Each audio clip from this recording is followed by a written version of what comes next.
They never saw me. Not really. To the noble-born Omegas of the palace, I was just another pair of hands, calloused, ink-stained from scrubbing quills, sometimes raw from soap. I was the girl who cleared their trays, who carried water for their baths, who bowed when they swept past in gowns that glittered with jewels. Their eyes slid over me as if I were part of the marble floor, beneath notice, beneath worth. It was easier that way. Because if they truly looked, they might have noticed the steel I kept hidden beneath my lowered gaze. The sharpness of thought that burned inside me when they mocked my threadbare servant's dress. The unspoken truth I carried. I was not like them, and I never wanted to be. Not that it mattered. No one asked what I wanted. Every season, the palace prepared for the royal choosing, an elaborate display where the Alpha King's council selected a bride from among the noble Omegas. Each one arrived in shimmering silks, powdered and perfumed, their families whispering about titles and territories. To be queen was their dream, their obsession. For me, the choosing meant long hours of polishing goblets until they gleamed, arranging roses in vases tall enough to hide behind, and pretending my aching feet were steady as I poured wine. "Careful, servant," one of the Omegas hissed at me that morning when I passed too close with a platter of roasted quail. "If you stain my gown, the king will have your head before he has your job." Her voice was sweet enough for the nobles nearby, but her eyes gleamed with malice. I bowed as expected, murmuring, "Yes, my lady, power." But inside, I wondered what the king would think if he knew the venom hidden behind her painted smile. Not that it mattered. The king never saw me either. I had been born within these walls. My mother, a kitchen maid who died too young, my father, a ghost whose name I never learned. The palace was my cradle and my prison. While noble Omegas were taught to curtsy and flirt, I was taught to keep my head down and survive. Survival made me clever. It made me silent. It made me invisible. And invisibility was safer. Because if anyone ever looked too closely, they might notice things I didn't even understand about myself, the way scents sometimes came sharper to me than they should, the way I could sense when someone was lying before they spoke, strange instincts I buried beneath obedience. Eyes down, I reminded myself as I entered the grand hall that morning. The choosing ceremony had begun. The nobles paraded into the hall in a swirl of perfume and silk, each Omega glowing with determination. Their mothers pushed them forward, whispering about destiny. Their fathers boasted of dowries, promising gold and armies. The chandeliers overhead caught the glint of their jewels, but none of that shine reached me where I moved between the shadows with a tray of goblets. Every Omega in that hall dreamed of one thing: to be noticed. I dreamed of the opposite. Still, I couldn't stop my gaze from flicking toward the dais, where the Alpha King would soon appear. The throne loomed empty, carved from black stone veined with silver, as intimidating as the man said to sit upon it. I had heard stories whispered by guards and maids alike, that his wolf was untamable, that his eyes could freeze blood, that no woman had ever held his interest long enough to claim the title of queen. Perhaps that was why the ceremony buzzed with such feverish energy. Each Omega believed she might be the one to tame him, to bind the most feared alpha in the Northern Territories. Not me. I was just the servant moving between their skirts, invisible as ever, my tray steady, though my heart pounded with dread. The herald's staff struck the floor 3 times. The air shifted, heavy and expectant. And then he entered, the Alpha King. Conversations faltered, laughter died. Even the most prideful Omega lowered her gaze as his presence filled the chamber like thunder rolling in from the mountains. I had seen him only from afar before at military processions, glimpsed across courtyards, but nothing prepared me for the sheer weight of him up close. Tall, broad-shouldered, his black attire severe and unadorned, as though the power radiating from him needed no gilding. His eyes, gods. Those eyes were silver, cold, and cutting, sweeping across the hall with predatory indifference. Every Omega leaned forward slightly, their breaths quickening, their hopes pinned on that one piercing glance. They all dreamed of becoming queen. I lowered my head quickly, retreating deeper into shadow, desperate that his gaze would pass over me as it always had. Because if the king truly looked at me, if he saw past the servant's mask I wore, then everything I'd fought to keep hidden might shatter. And invisibility, my one protection, would be gone forever. The herald's voice rang out, announcing the choosing ceremony officially begun. Noble Omegas stepped forward one by one, flaunting beauty, wealth, and lineage. I told myself I was safe in the shadows, just another servant, unseen, unimportant. But deep down, a shiver ran through me, because some part of me knew the Alpha King's eyes would not overlook me forever. The grand hall had never looked so dazzling nor so suffocating. Gold-threaded banners cascaded from the vaulted ceilings. Chandeliers dripping with crystals caught the torchlight and scattered it across marble floors, polished until they gleamed like mirrors. Every noble family in the Northern Territories had sent their prized daughters, each Omega painted and perfumed until they looked more like jeweled dolls than living creatures. I moved quietly through them all, tray balanced in my hands, the weight of goblets pressing into my palms. My job was simple: keep their cups full, wipe their messes, disappear into the background, pies. And I did it well. The Omegas preened, fluttering their jeweled fans, laughing too loud at jokes the king had not yet heard. They wore gowns stitched with gemstones, fabrics imported from lands I had only read about in discarded merchant ledgers. One girl wore a circlet of diamonds around her throat, as though she were already crowned. Another's dress shimmered with silver embroidery in the shape of wolves, her family's desperate attempt to match the Alpha King's sigil. Every one of them dreamed of leaving this hall as queen. Not me. I bent to wipe a splash of wine from beneath a noble's slippered foot, and she curled her lip down at me. Careful, little servant. It wouldn't do for your filth to stain royal floors. Her companions tittered, hiding their mouths behind jeweled hands. I kept my eyes lowered. Yes, my lady. Another Omega, tall and sharp-eyed, leaned close enough that her perfume made me want to gag. "Do you know what the guards call you?" she whispered, her smile never faltering. "The Shadow Mouse, because no wolf would ever bother to hunt you." Her friends laughed harder, the sound brittle and cruel. I forced myself not to react, though heat burned my cheeks. A servant's dignity was silence. She couldn't catch a wolf if it starved. Another added voice pitched just loud enough for those around us to hear. The laughter spread like wildfire through the cluster of jeweled women, as though mocking me were the true entertainment of the evening. I swallowed the ache in my chest and moved on. Their words cut, yes, but not as deeply as they once might have. I had learned long ago that invisibility was a blessing, that being overlooked meant survival.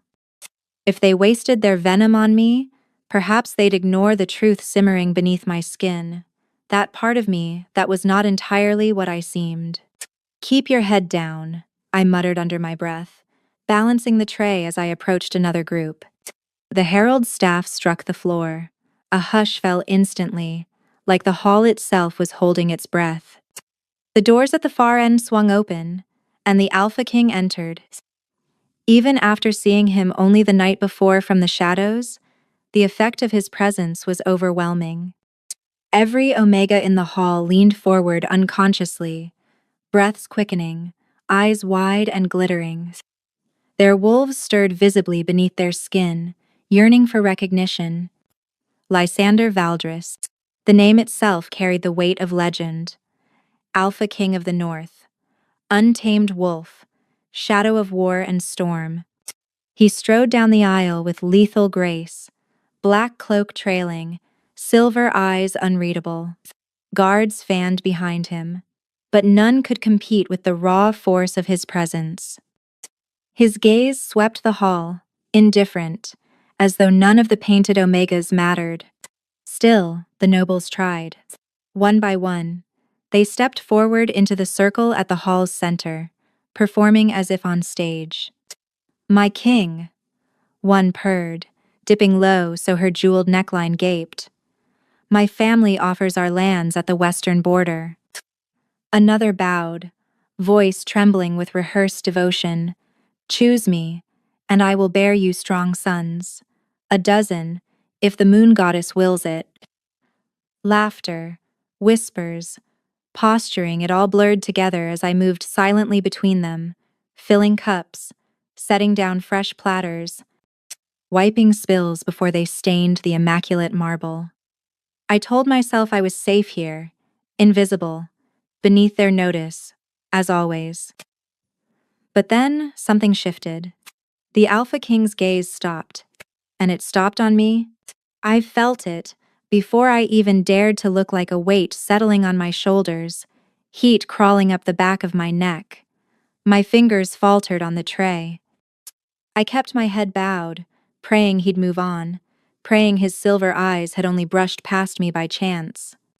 But when I risked a glance, he was still watching. Not the jeweled noble flaunting herself at his feet, not the diamond-chained beauty rehearsing her bow. Me. A servant with wine stains on her sleeves and calluses on her palms. For one terrifying heartbeat, the entire hall seemed to vanish. There was only him, and the way his gaze narrowed slightly, as though he saw something no one else could. I tore my eyes away, dropping into a bow so low my knees nearly touched the floor. My pulse hammered against my ribs. I had spent years perfecting invisibility. But tonight, it seemed invisibility had betrayed me. When I dared glance up again, the Alpha King was still watching, his expression unreadable. All around me, noble Omegas glared with confusion, outrage, and envy. They had come to be chosen, yet his gaze lingered, unshakable, on the servant no one had ever noticed.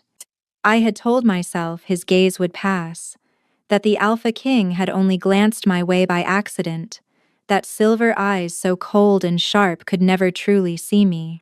But when the third Omega finished her performance, curtsying so low, her jeweled crown nearly toppled, the king didn't dismiss her as he had the others. He raised one hand, halting the herald mid-announcement. "Enough," Lysander Valdris said, his voice low, thunder rolling through the hall. Silence fell like a blade. Dozens of noble Omegas froze mid-step, their smiles plastered tight, their eyes darting nervously to him, then to each other. Families shifted in the gallery, whispers dying as if the very air held its breath. The Alpha King's gaze swept the crowd once more. Then it landed on me. "You," he said. For a heartbeat, I thought I'd misheard. A servant couldn't be addressed in the same voice that commanded armies, that bent alphas and betas alike to their knees. But then his hand lifted, pointing directly at me. "Step forward." The tray nearly slipped from my hands. A goblet rattled against silver, its wine trembling like my pulse. "Your Majesty," the herald stammered.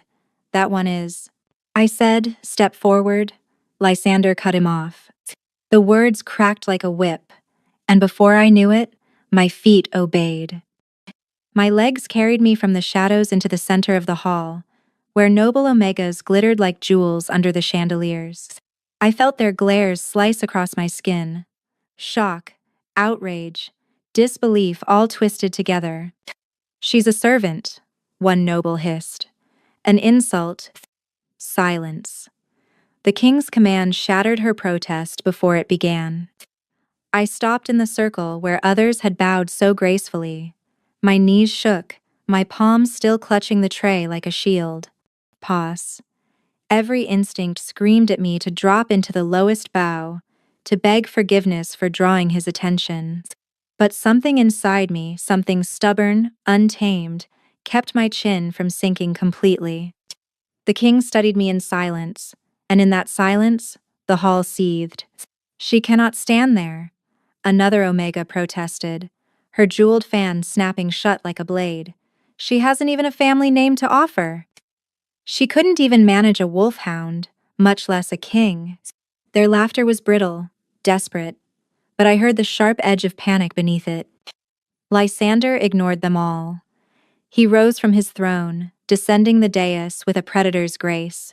Each step echoed, each one a reminder of who he was, the king no one dared to defy. When he reached me, he didn't look at the tray trembling in my hands or the stains on my servant's dress. His eyes were locked on mine, as if daring me to look away. And for some reason, I didn't. He circled me slowly, the way he might size up a soldier. His presence pressed against me, heavy as a storm cloud. When he spoke, his voice was loud enough for every soul in the hall to hear. You dress in rags, yet you stand as if you wear a crown. My throat tightened. I wanted to deny it, to tell him he was wrong, but the words stuck. You have nothing to your name, he continued, and yet you hold yourself with more dignity than any noble parading before me tonight. A ripple of gasps spread through the hall. The nobles exchanged horrified looks. She's no Omega of rank, someone shouted. She's beneath us all, another cried. But the king's voice thundered over them, silencing the chamber with one decree. If I take a queen, he said, his silver eyes never leaving mine, it will be her. The words struck like lightning. I heard the crowd erupt, shouts of protest, mothers weeping, fathers bellowing that their daughters were robbed. Guards tightened their grips on weapons, unsure whether to protect me or shield me from the fury closing in. But all of that blurred at the edges of my vision. In that moment, the world narrowed to the Alpha King and the impossible truth of his words. Me. Not the jeweled Omegas, not the daughters of dukes or generals. The servant no one saw, the shadow they mocked, the invisible girl carrying trays. If I take a queen, it will be her. My heart slammed against my ribs, terror and disbelief twisting into something else entirely, something I dared not name. I wanted to vanish, to sink through the marble floor and return to the safety of shadows, but I couldn't. His gaze held me fast, commanding, unrelenting, as if he'd already claimed me with words alone. And though every noble in that hall looked at me with fury, envy, or disdain, I knew one thing with bone-deep certainty. Nothing would ever be the same again. The king's words still rang in the chamber, like a bell no one could silence. If I take a queen, it will be her. The fury that followed was deafening. Nobles surged to their feet, gowns rustling like angry waves, voices rising in outraged chorus. A servant cannot be queen. It's an insult to every noble house. She isn't fit to polish the throne, let alone sit upon it. The council members, those gray-robed men who clung to old laws like shields, slammed their staffs on the marble floor, demanding order, demanding the king retract his words. I stood frozen in the center, 1,000 eyes stabbing into me, my tray trembling in my hands. My heart pounded so hard I could hear little else. I wanted to disappear, to melt into the shadows where I belonged. This wasn't what I wanted. Not a crown, not power, not to be the object of every noble's scorn.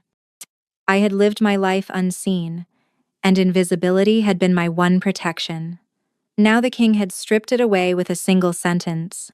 Finally, I found my voice, though it came out a ragged whisper. Your Majesty, you can't mean this. Every head snapped toward me. Scandal doubling at the audacity of a servant speaking in the middle of ceremony. But I didn't care. My fear had grown too heavy to stay buried. I'm not meant for this, I said louder, forcing myself to meet the king's gaze. You know it. I've no title, no lineage, no dowry to offer. I would humiliate you if you named me queen. The nobles latched onto my words like wolves. Even she admits it. She has the sense to know her place, return her to the kitchens. The king's silver eyes narrowed, silencing the chamber with a single look. He stepped forward, closing the distance between us until the tray shook in my hands. He plucked a goblet from it as if testing its weight, then set it deliberately aside on the floor, protest. When he spoke, his voice rolled over the protests, like thunder drowning out storm winds. You call it humiliation, I call it truth. And truth is a rarer jewel than any in this hall. The chamber hissed with outrage, but no one dared shout over him. You think crowns are earned by bloodlines, Lysander continued, his gaze sweeping the nobles. But I see none of you with strength enough to look me in the eye. Then his attention returned to me, sharp and unyielding. Except her. My knees threatened to buckle under the weight of it. I wanted to shout that he was wrong, that my gaze hadn't been strength but fear, that I wasn't meant for this attention. But before I could find words, he held out his hand. Come. I shook my head. I can't. You will. The command struck through me like lightning. My feet moved before my mind caught up, the tray slipping from my hands as I placed my trembling palm in his. Pyre. His grip was firm, warm, final. The nobles shouted again, panic-stricken. This is madness. Break the law and you break the kingdom. Choose a queen from among us. She'll destroy everything. I wanted to scream that I agreed with them, that I didn't want this crown they fought so hard to claim. But Lysander didn't give me the chance. With measured steps, he led me from the circle, up the dais, past the throne where no servant had ever walked. When the council moved to block his path, his power flared. It wasn't visible, but it was tangible, crashing through the chamber like a shockwave. Every wolf in the hall bowed their heads instinctively, forced low by the sheer weight of his dominance.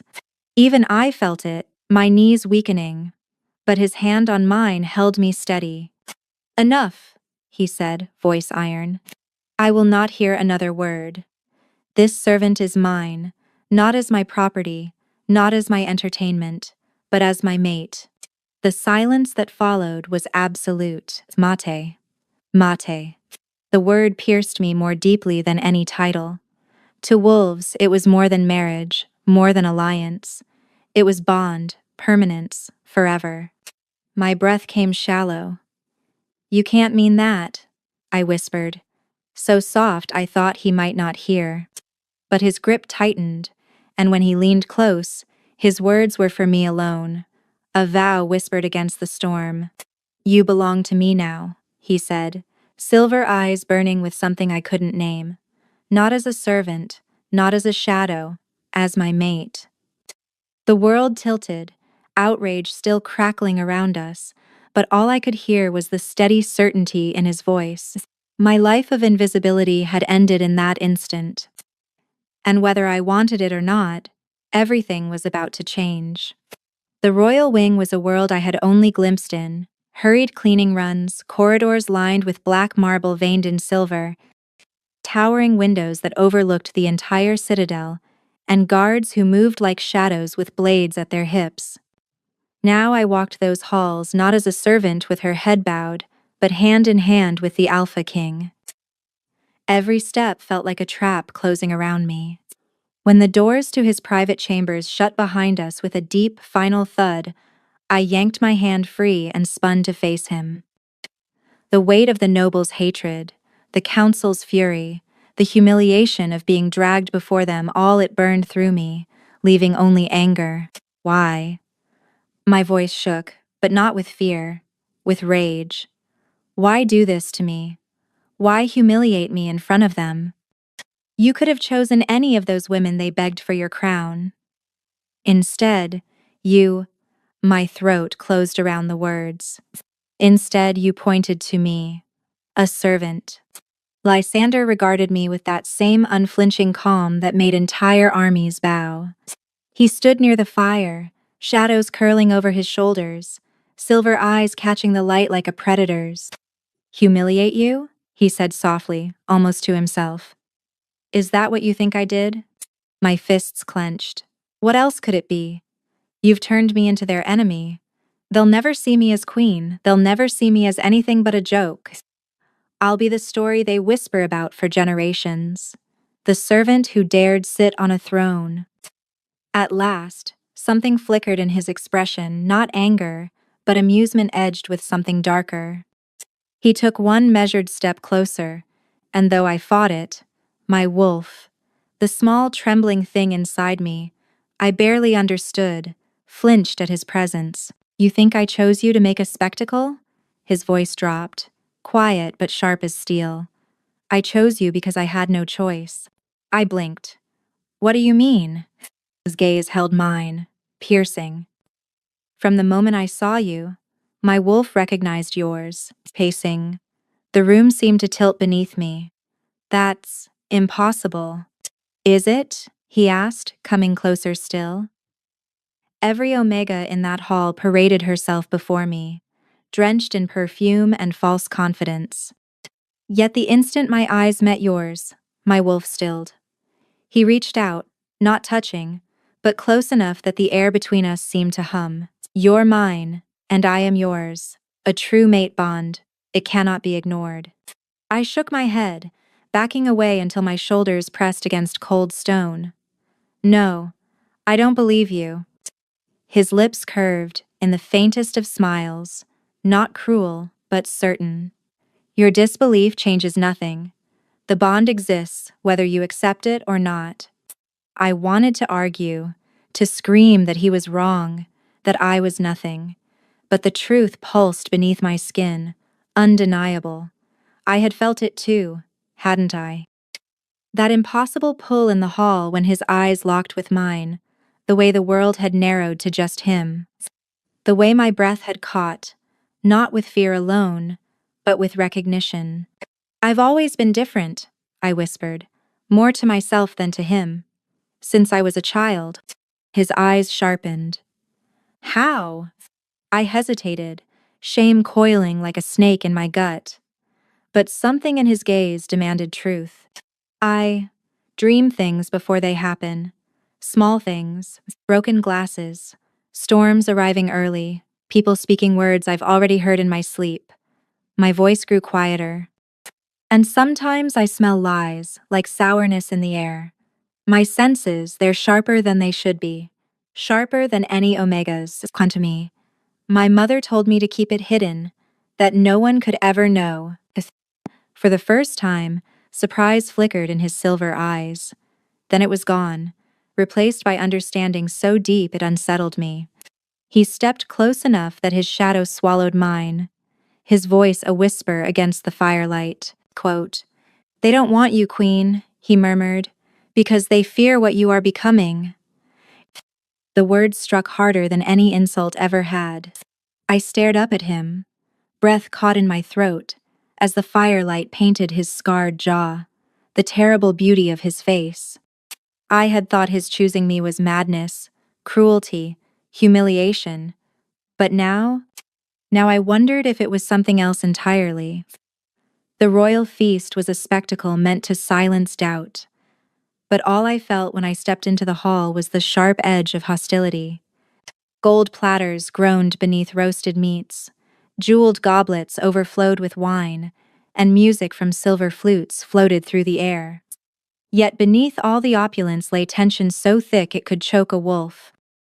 Every noble in the chamber had dressed in their finest, but their smiles were brittle, their eyes sharp. They weren't here to celebrate. They were here to watch me fail. I sat beside the Alpha King at the long table, the place meant for a queen. My plain gown, a hurried gift from the royal seamstress, looked almost laughable against the silks and diamonds of the nobles staring at me. My hands itched for a tray, a cloth, anything to let me vanish back into the shadows. Instead, I was forced to sit tall, visible, exposed. The whispers floated across the table like smoke. She'll embarrass the crown. A servant daring to sit at the king's side. An insult to us all. I told myself I was used to their venom, that it couldn't touch me. But then a servant set a goblet before me, jeweled, heavy, gleaming red with wine. I reached for it, and everything in me stilled. The scent rising from the cup wasn't wine alone. Beneath the sweetness, I caught something else. Bitter, metallic, wrong. My wolf, the part of me I had tried to bury, rose up sharply in warning, don't drink. My fingers froze on the stem.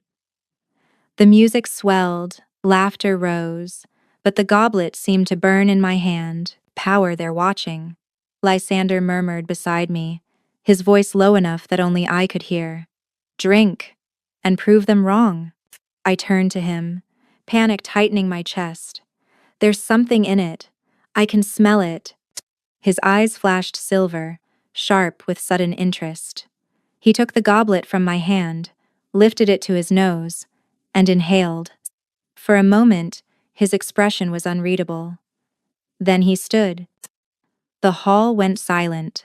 Who poured this? His voice cut like a blade.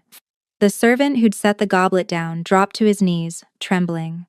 I was told. By who? Lysander demanded. The servant's eyes darted toward a cluster of nobles at the far end of the table. I followed the gaze and saw them pale, the Marquess of Valen and his two daughters, both of whom had presented themselves at the choosing. Gasps rippled as Lysander strode down the hall, the poisoned goblet still in his hand. He slammed it onto their section of the table, wine sloshing crimson across the cloth. Did you think I wouldn't notice? His voice thundered. Did you think a servant queen so unworthy, so fragile, that I would let you murder her under my own roof? The Marquis stammered, rising to his feet. Your Majesty, we meant no. Silence. Lysander's dominance flared, pressing every wolf in the hall to their knees. Even I felt it, crushing and heavy, though his power never turned against me. You dared raise hand against my mate. For that, you forfeit all claim to crown and council. The nobles stared in horror as guards seized the Marquess and his daughters, dragging them from the hall despite their protests. But though justice had been swift, the whispers began again the moment the doors closed. If one family dared, others will follow. Rebellion brews. I sat frozen, my heart still hammering, the taste of poison lingering in the back of my throat, though I had never drunk it. My wolf prowled restlessly inside me, unsettled, sensing danger even in triumph. Lysander returned to his seat beside me, calm once more, though the storm had not passed from his eyes. He leaned close, his words a growl meant only for me. Per purses, they will keep coming for you. His gaze burned into mine, fierce and unrelenting. Unless you show them why they should fear you. I swallowed hard, my hand trembling against the table. Fear had been my constant companion all my life, but never had it felt so heavy, so inescapable. I wanted to vanish back into shadows, back into the safety of invisibility. But his words echoed inside me like a vow. They will keep coming unless you show them fear.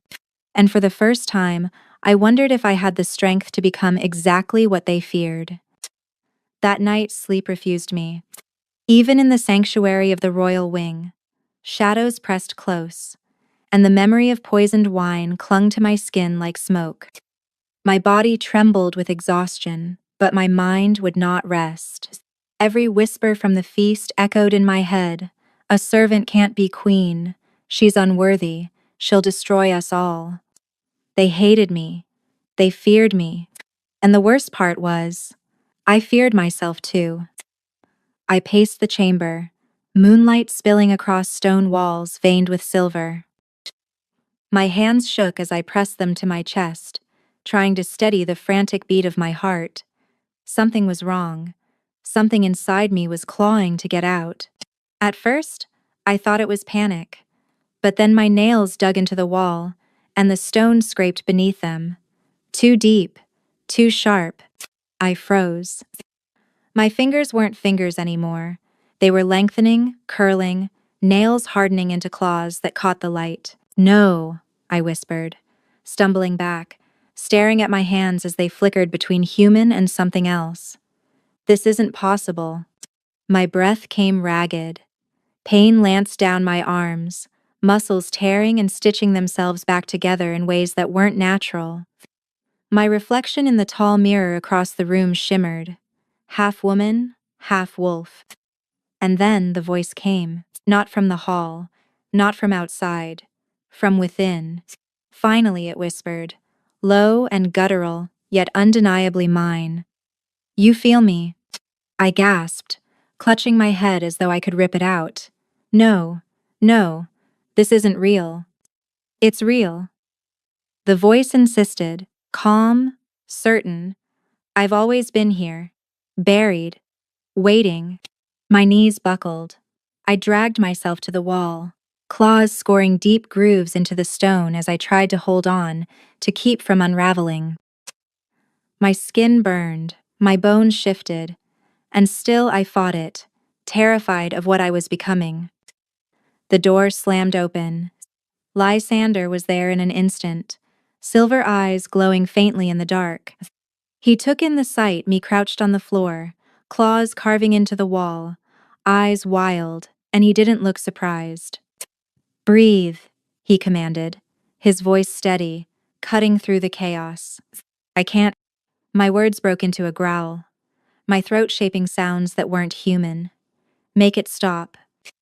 He knelt in front of me, close enough that I could feel the heat radiating off him, close enough that the wolf inside me stirred at his presence. His hand cupped my face, firm but not cruel, forcing my gaze to his. Look at me, he said. I did, and something inside me stilled, just slightly. His scent pine forests and steel storms grounded me, tethered me when everything else felt like it was slipping away. You're not defective, Lysander murmured, his thumb brushing against my cheek though my skin burned. You're not broken. You're awakening. I shook my head violently. Omegas don't shift. This isn't possible. Maybe you're not just Omega. His eyes searched mine, sharp and knowing. Maybe you're something rarer, something they've tried to erase from history. And I stared at him, barely able to breathe. What am I? He leaned closer, his voice dropping to a whisper meant only for me. You may be hybrid, half Omega, half wolf. The old bloodlines said to have vanished in the purges, hybrid. The word felt unreal, heavy, dangerous. I don't want this, I whispered, tears burning hot down my face. I don't want to be a monster. I don't want it. His grip on me tightened, not painful, but steady, unyielding. You're not a monster. You're mine. The wolf inside me stirred again, but this time not with violence, with recognition. Its voice brushed the edges of my mind, softer now, almost reassuring. Power. We are not broken, it whispered. We are strength. We are survival. For the first time, I didn't push it away. I sagged against Lysander, the fight bleeding out of me as my claws receded, my hands trembling human once more. My chest heaved with ragged breaths, sweat slicking my skin. He held me steady, his forehead lowering to rest against mine, anchoring me to the moment. This is only the beginning, he said softly, and you will not face it alone. I closed my eyes, the wolf's whisper still echoing inside me. Not broken. Strength. Survival. Maybe it was true. Maybe I wasn't just a servant, or a defective Omega. Maybe I was something else, entirely, something the nobles had every reason to fear. And that terrified me more than anything. As dawn crept through the windows, I stared at the claw marks gouged into the stone walls, proof of what I had become, proof of what I could no longer hide. And though Lysander's words steadied me, One truth rang louder than the rest. The world would never see me the same again. The council chambers smelled of old stone, parchment, and something sour beneath it all: fear. I stood at the king's side, though every part of me longed to vanish, to retreat into shadow. Around the great crescent table sat the nobles and counselors, their robes heavy with gold embroidery, their eyes sharper than their jeweled rings. They had gathered not to welcome me, but to decide my fate. "Your Majesty," Lord Varro began, his voice slick with disdain, "this cannot continue. The servant girl is no queen. She is an abomination." A ripple of agreement spread through the room. She shifted in the royal wing, Kame. Omegas cannot shift. It defies natural law. She is dangerous. Their words clawed at me, but I held myself still. I had grown used to their whispers, but now the whispers were turning into decrees. One counselor slammed his staff against the floor. "We demand her removal. For the safety of the pack, she must be cast out. Or executed," another added coldly, "before she brings ruin to us all." My chest constricted. Executed. They spoke it so easily, as if I were nothing but a blemish to be wiped away. Lysander's voice shattered the chamber like thunder. "Enough!" The power in his tone pressed against every wolf in the room, forcing them lower in their seats. Even my wolf stirred, startled by the ferocity of his dominance. He rose from his chair, silver eyes burning. "You speak of safety," he snarled, "yet you dare threaten my mate in my presence? You forget yourselves. Without my word, none of you would draw breath in this hall." The chamber trembled with silence, but the counselors did not back down. "She is unworthy," Lord Varro pressed, though his voice quivered now. "Parat. Her very existence is an affront. If she can shift, she is no Omega. If she is no Omega, then she is something else. Something unnatural." A murmur of agreement rose again, louder this time, emboldened by fear. I saw it in their eyes. They weren't just angry, they were terrified of me. And maybe I was terrified too. "Do you think I will bow to your fear?" Lysander's gaze swept over them like a blade. "You call her unnatural because she does not fit your narrow laws. You call her dangerous because she cannot be controlled.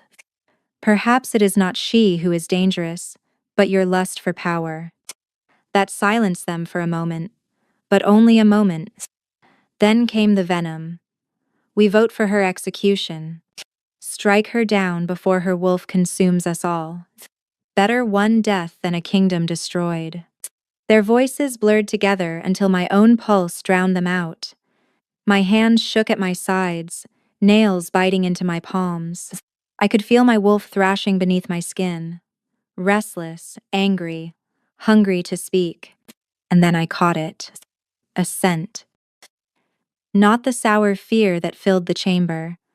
Something sharper, bitter, oily, like rot clinging to cloth. It made my nose wrinkle, my stomach twist. I turned, instinct guiding me, my wolf pushing me forward. The smell came from Lord Halric, an elder counselor with pale eyes and trembling hands. But beneath his tremor, I smelled something else: guilt. I stared at him, the scent growing stronger the closer I stepped. My wolf growled low inside me, urging me to name what I already knew. "You," I whispered. Halric's head snapped up, his eyes wide. "What nonsense is this? Power." But I smelled it. Sour, chemical, unmistakable. The same taint that had clung to the poisoned goblet at the feast. The same scent that lingered on the corpses of murdered Omegas in the morgue. "You're lying," I said, louder now, my voice carrying through the chamber. "You speak of my danger while your hands reek of betrayal." The council erupted in shouts. Halric shoved to his feet, indignant, but I could see the sweat beading on his temple, the way his wolf's aura faltered beneath mine. "Explain yourself," Lysander growled. "She's unhinged," Halric snapped. You would take the word of a half-breed over a council elder? She reeks of corruption. No, I cut him off, my wolf surging so strongly my voice cracked with its echo. It's you who reeks. You've been meeting with rival packs, haven't you? Trading secrets, sowing rebellion, plotting to destroy the throne from within. Gasps swept the room. Halric stumbled back a step. Lysander's gaze sharpened like a blade drawn to kill. Is it true? The silence stretched, heavy, damning. And though Halric's lips denied it, the stench of poison and treachery clung to him. Undeniable. I pointed, my claws half shifted, gleaming in the light. There is your traitor, not me. The chamber fell into stunned silence. Every counselor stared at me, horror and awe warring in their eyes. My wolf's growl still reverberated in the stone walls. I had come into this chamber accused, already condemned. But now, with nothing more than scent and instinct, I had unmasked a traitor. And for the first time, they looked at me, not as a servant to be scorned, power, but as something far more dangerous. It began as a whisper in my blood. At first, I thought it was exhaustion, the lingering tremor of the council's fury still clinging to my bones. My body felt fevered, my skin too tight, my breath too shallow. But then the heat spread, liquid fire crawling beneath my skin, pooling low in my belly until I could barely stand. No, I gasped, clutching the edge of the council chamber table as the room swam. Not now. My wolf surged forward, howling with recognition. I knew what it was, what my grandmother had warned me about, what Lysander had whispered of when he spoke of suppressed instincts finally breaking free. My first heat. The scent hit the chamber before I could stop it, sweet, sharp, irresistible. I saw it ripple through the room like lightning. The counselors stiffened, nostrils flaring, pupils dilating, and then chaos. The alphas lunged at one another, snarling, teeth bared, fighting for dominance, for the right to reach me. Their wolves clawed at the surface, tearing through the veneer of civility. She's in heat, someone shouted. Mine, she's mine. Chairs toppled, claws raked stone, and the chamber dissolved into a battlefield of feral alphas. I stumbled back, terror and heat colliding inside me until I could barely think. Every breath was a torment, every pulse of my blood a demand I couldn't control. Cried out. My body cried out to be claimed, to be marked, to bind, but the thought of it being anyone but him made bile rise in my throat. Lysander, I gasped. He was already there. Silver eyes burning, dominance rolling off him in waves so heavy the air itself seemed to buckle. He caught me before I could fall, his arms caging me against his chest as if daring the world to take me. Out! He roared at the chamber. His voice was thunder, his wolf unchained. She is mine. The force of his command sent weaker alphas, sprawling, but still they snarled, fighting, clawing to break through. The scent of my heat was too strong, shredding their control. Lysander lifted me effortlessly, cradling me against him. My body trembled, betraying me with every shiver, every ragged breath. I buried my face against his neck, desperate for his scent, pine, steel, winter storms, anything to anchor me. Hold on, he murmured, his voice hoarse with strain. I won't let them touch you. He carried me from the chamber, his guards struggling to hold back the frenzy behind us. Wolves clawed at the doors, snarling my name like a curse and a prayer. I heard bone crack against stone, the sounds of alphas tearing at one another for the right to claim me. And still, the fire inside me burned hotter. By the time Lysander kicked open the doors to the royal wing and barred them behind us, I was shaking, half delirious with need. I clung to him, nails digging into his shoulders through his armor. It hurts, I whispered, voice breaking. I can't, please. Make it stop. His jaw tightened, eyes flashing gold. The only way to stop it is to finish it, to claim you, to mark you. I froze, heat and fear colliding in my chest. If you mark me, there's no undoing it. There was never going to be undoing, he growled, setting me gently on the bed. His hand cupped my face, steady despite the tremor of restraint in his body. The moment I saw you, the choice was made. I will not share you. I will not lose you. You belong to me, and I, to you. Containing at 265, pair. The heat surged again, violent, undeniable. My wolf rose to meet his words, answering with a cry inside me. Mate. Lysander, I whispered, voice shaking. Do it. Please. Before they break through, before I lose myself. For a heartbeat, his control wavered. Then his decision was made. He bent, his mouth finding the curve of my neck. His teeth grazed my skin, sending lightning down my spine. My body arched against him, desperate, surrendering. Mine, he growled. And then he bit. Pain and pleasure collided, searing through me as his fangs pierced my skin. The bond snapped into place, sharp and irrevocable, flooding my veins with his presence. I could feel him, his strength, his fury, his possessive love. He filled every hollow space inside me, anchoring me even as the fire of my heat raged higher. My own wolf rose, wild and fierce. Without thinking, I turned, sinking my teeth into his shoulder, claiming him in return. His roar shook the chamber walls. But it was not rage, it was triumph. The bond locked, permanent and eternal. Alpha and Omega, king and servant, two wolves tied by fate.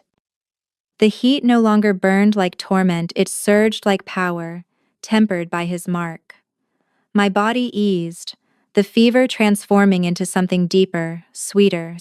I clung to him, tears slipping hot down my face. It's done, he whispered against my hair. You're mine, and now they'll see you as I do, not a servant, not a pawn, my queen.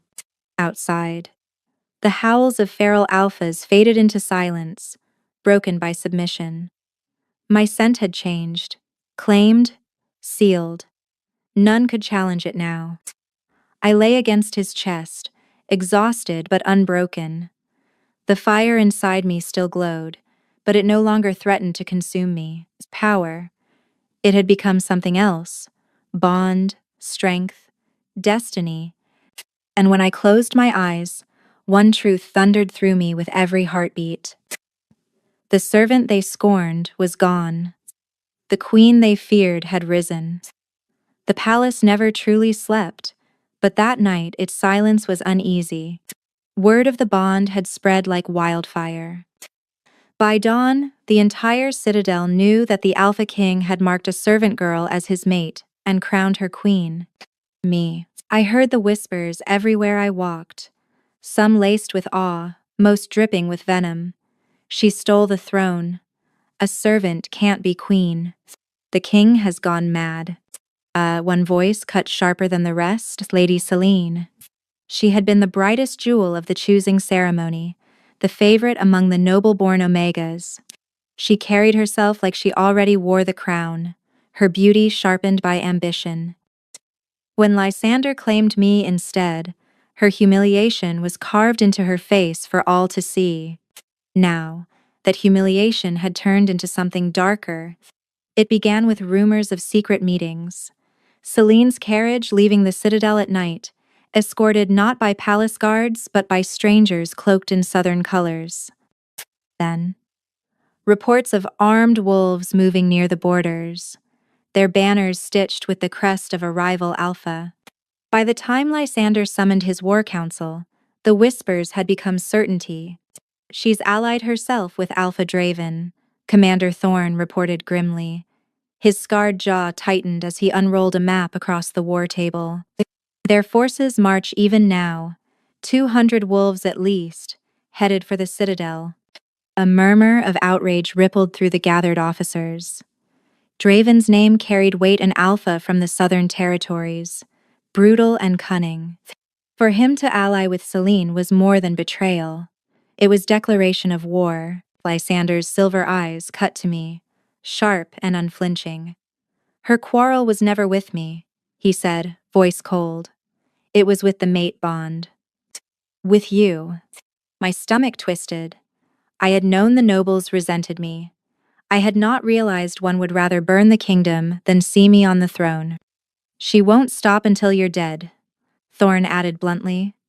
Draven's wolves whisper it already, that the servant queen must fall before her wolf fully awakens. The chamber fell silent. All eyes turned to me. I felt the weight of their stares, heavy with fear and expectation. My hands curled against my skirts, knuckles white. So it's me they want, I said quietly. Yes, Lysander answered.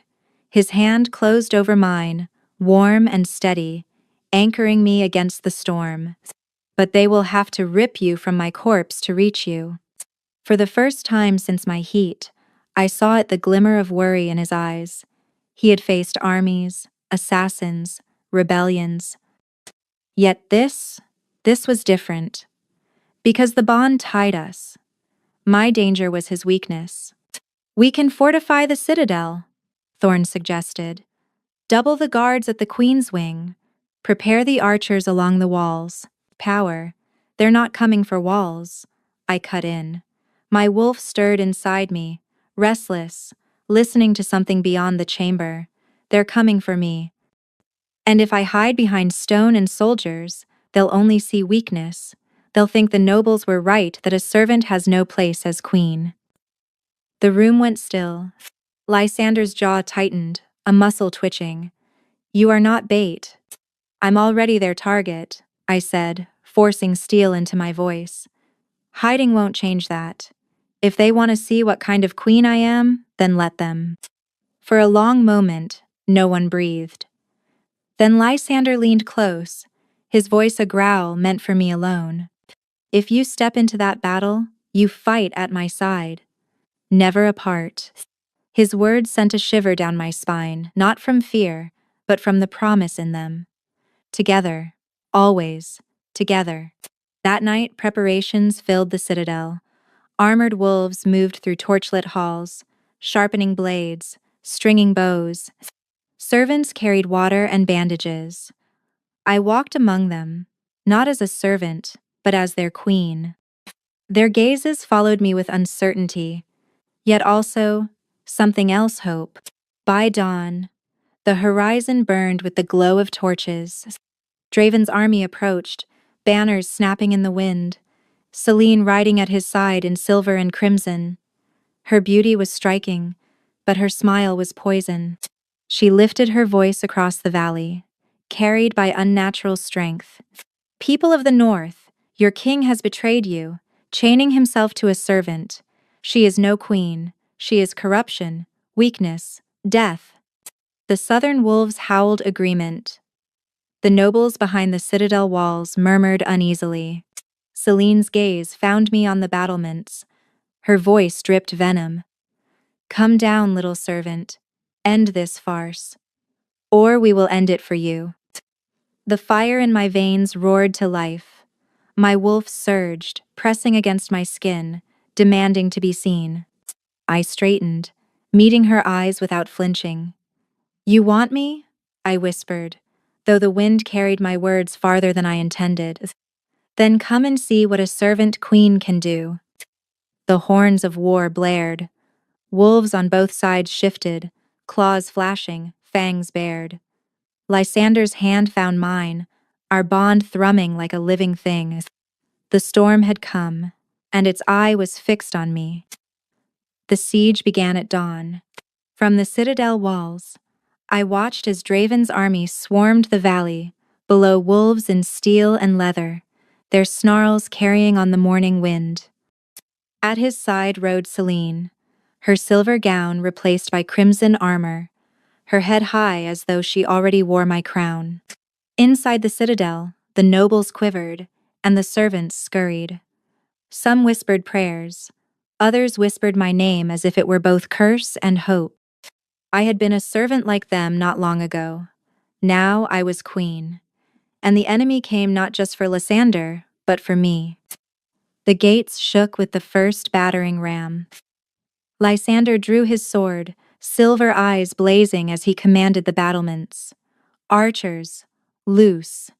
Flaming arrows rained down, striking the first wave of wolves. Still, they came. Claws tore at stone, fangs gnashed at steel, and the citadel shuddered beneath their fury. Fear clawed at me, but something stronger rose with it, my wolf. She pressed against my chest, urging me forward, her voice ringing in my skull. You are not prey, you are queen. I turned, not to the soldiers, but to the shadows of the citadel, the servants, the overlooked Omegas, the ones no one counted as warriors. They huddled near the kitchens, eyes wide. They don't see you, I told them, my voice steady despite the thunder outside. They think you're invisible. That's our advantage. Confusion rippled through them, but I continued. We know these halls better than anyone. Every tunnel, every hidden door, every weak point. Kless. Together we can strike where they don't expect it. Not with brute force, but with wit, with courage. A young servant boy swallowed hard. But we're not soldiers, Perdifle. Neither was I said, my voice rising. And yet here I stand. We don't fight to kill, we fight to survive, to protect our pack, to prove we are more than they ever believed. And we axe. Something flickered in their eyes, fear still, but also fire. One by one, they nodded. When the enemy breached the lower halls, they met not empty corridors, but ambush. Servants dropped boiling oil from the rafters. Omegas lured wolves into traps. Doors slammed shut behind them. The citadel itself became a weapon in our hands. I moved among them, my senses sharpened beyond what I'd ever known. I could smell every lie in the enemy's shouted orders, hear the falter in their steps, feel the weak points in their lines. My wolf guided me like a whisper in the storm. Here, strike now, move there. By the time we reached the great courtyard, the tide had shifted. The enemy hesitated, their confidence fractured. Celine strode forward, her voice ringing like a bell. See how desperate they've become? Hiding behind servants and weaklings? This is your queen? She pointed at me with venom. A fraud, a defect, a servant who dirties the throne. Her words slithered across both armies, doubt flickering in the eyes of even our own. I knew then it wasn't just our walls she wanted to break. It was me. I stepped forward, the crowd parting, until I stood between armies. My voice carried, not with practiced elegance like hers, but with truth. She calls me servant as if it were shame, but it was in servitude that I learned to endure. It was in shadows that I learned to see. And it is with those she calls weak that we have turned this battle. Gasps rippled through the ranks. Celine's face twisted. You lie, she shrieked. You bewitch them with heat, with false power. You are nothing. No. My wolf surged. My skin burned. My bones sang. And then change. Proceed. It wasn't the ragged half-shift that had terrified me before. This was full, radiant, undeniable. Silver fur rippled over my skin, light glinting from every strand as though the moon itself crowned me. My wolf emerged, magnificent and whole, eyes glowing like fire. Both armies fell silent. Even Celine staggered back, her confidence cracking. This is destiny, Lysander's voice thundered behind me. He stood at my side, sword raised, his wolf power radiating. She is not servant, not pawn. She is queen. I bared my fangs, my voice carrying in both tongue and wolf song. And she who betrays her pack has no claim to lead it. I lunged.